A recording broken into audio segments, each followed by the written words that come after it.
So I sat down to continue Hyde's Reach campaign using a mix of Henry Hyde's Wargaming campaigns and the solo Wargaming guide.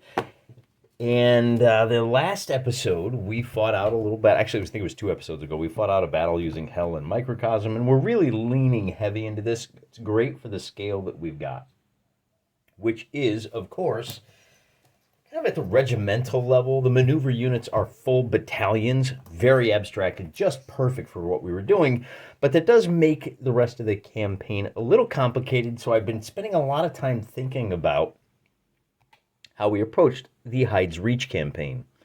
Man, I had a hard time talking. I think it's because of this is called a plantation tea. If you've never had one of these, it's equal parts iced tea, unsweetened, and pineapple juice. Oh, it's so good. It's a staple around these parts, and it's very good. Lots of vitamin C. It's kind of like half tea, half lemonade, only with the pineapple juice. Gives it a whole different like earthiness to it. Oh, it's great.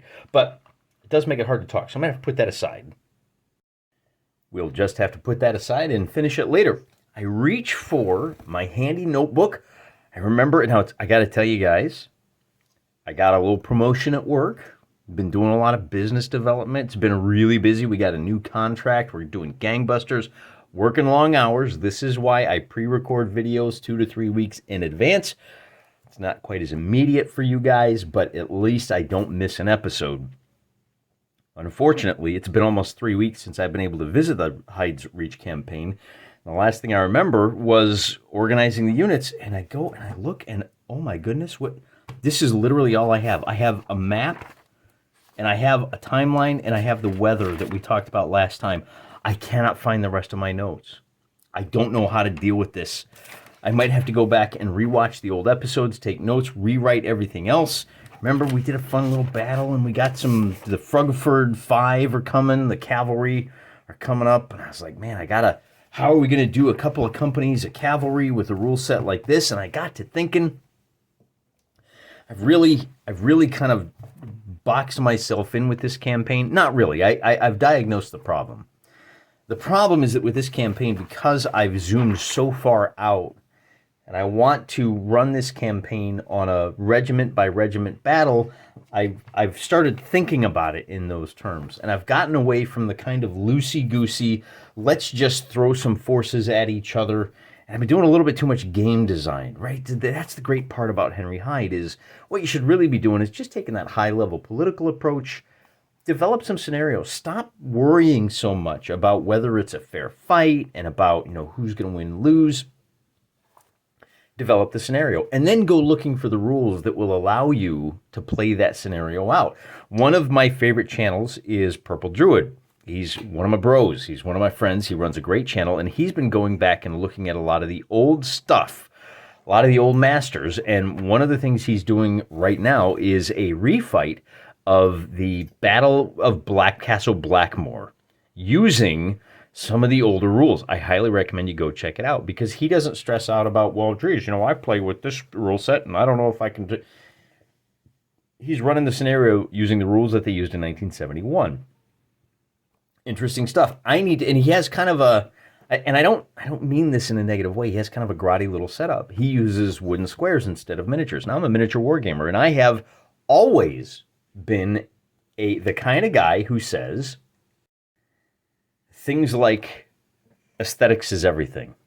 There was an old terrain site that was one of their big mottos, and there's some truth to that. But there's also some truth to the fact that if you are going to put aesthetics first, you're going to take a lot more time to get your figures painted, to get your terrain set up, to get everything just so. And I've been falling into that trap. If we have to do some riverboat combat, just grab whatever boat you got. I don't really have to worry about a whole lot of terrain, and I need to adopt that more old school 1970s. Let's figure out what the game is first, and then we'll figure out what rules we're going to use. Unfortunately, how am I going to play a game when I don't have any of the forces written down? This is literally all I've got for right now is, okay, I know that there's a regiment with a light tank and 2 battalions of beast cavalry, and so they're coming around. Remember, they're going to take the train. They're going to take the last train to Fluid Harbor. No, they were going to come up to this little 6 village. And I think that we had decided that the they're just going to go straight at him, right? But I can't quite remember. And I was thinking maybe what really the Beast Cavalry should do, they should go up here and they should start interfering with the supply. We could do like a raid supply, right?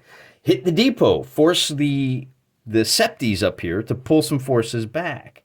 That flies a little bit in the face of what we decided in the last episode, but we'll do that. But I need to find my notes, and I just, for the life of me, I can't find them. So unfortunately, we're going to have to put this aside until they turn up. I'm afraid I threw them away, and that might be the last we saw of this campaign. So coming up, what you're going to see is, let me just reach over here and grab the next.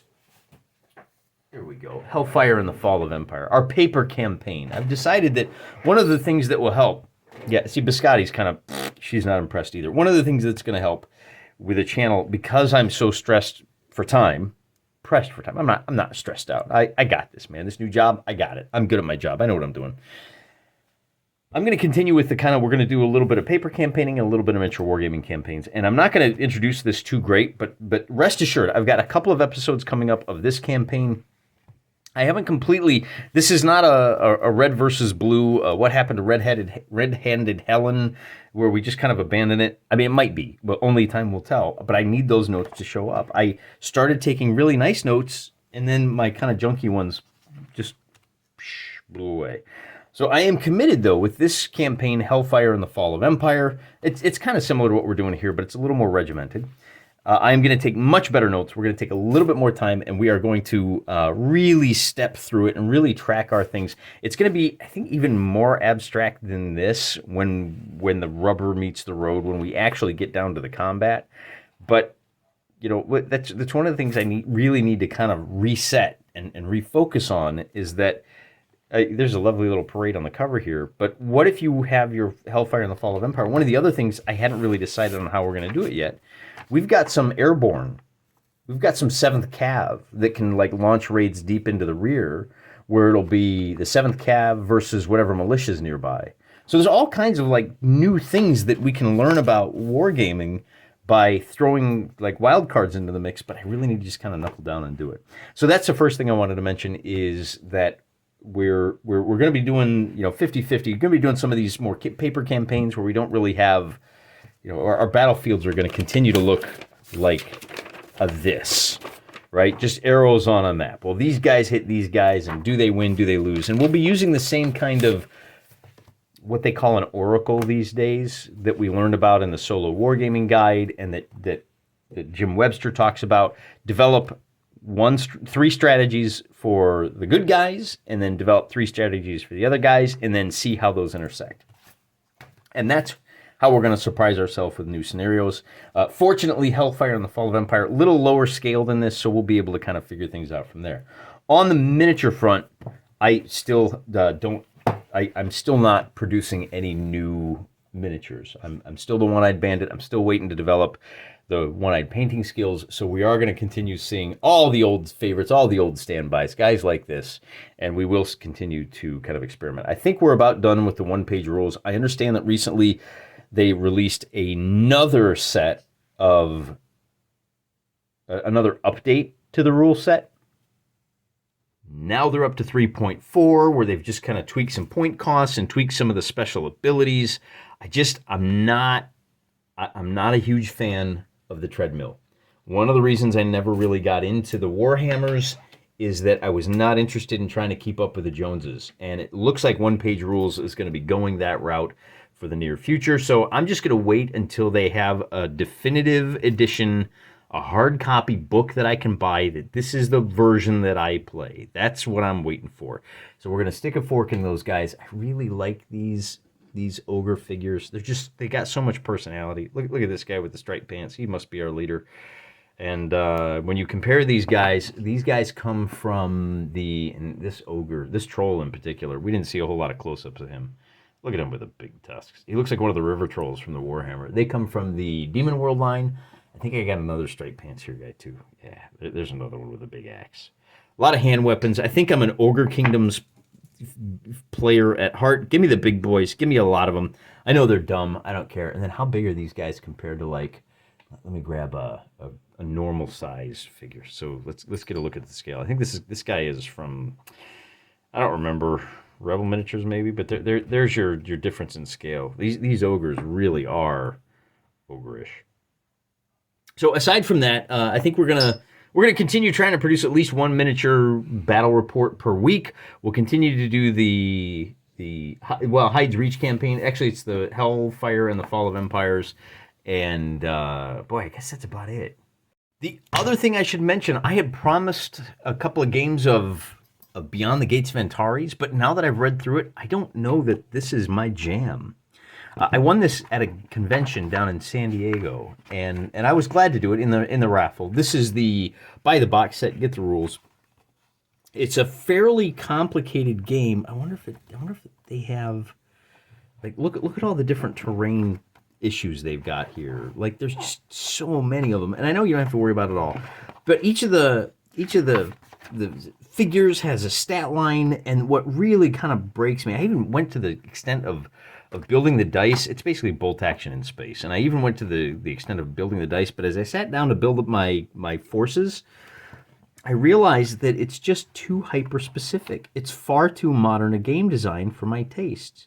You've got stat lines 1, 2, 3, 4, 5, 6, and even that wouldn't be so bad, but every single force has its own special abilities you have to modify.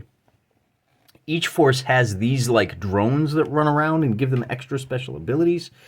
There's a lot of information to track in this game, and I found it off-putting as a solo wargamer because I don't have the bandwidth to track 2 complete forces in this game and to do it justice. I also looked around. There's a lot of guys playing full-on games of Beyond the Gates of Antares. I don't know that I have anything new to say, anything new to develop. The rule set is designed to sell these miniatures, which I don't have. I game in 15 mil, and I can cut it in half.